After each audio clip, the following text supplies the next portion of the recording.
ফরজ গোসলের গোসলের গোসলের ফরজ হচ্ছে তিনটি।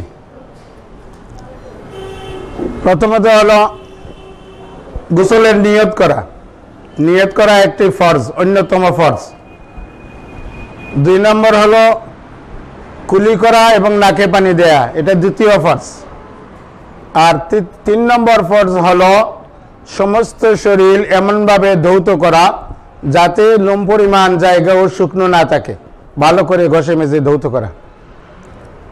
ফরজ গোসলের সুন্নত নিয়ম হলো সর্বপ্রথম শরীরে যদি কোনো নাপাকি থাকে তাহলে নাপাকি ধৌত করে পরিষ্কার করা। এরপরে এই পরিপূর্ণভাবে অজু করা পাও দেওয়া ব্যতীত। এরপর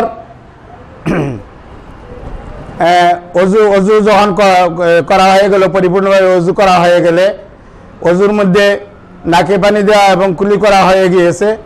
এরপর সমস্ত শরীর ভালো করে ধৌত করা, সব শেষে দুনো পা ধৌত করা।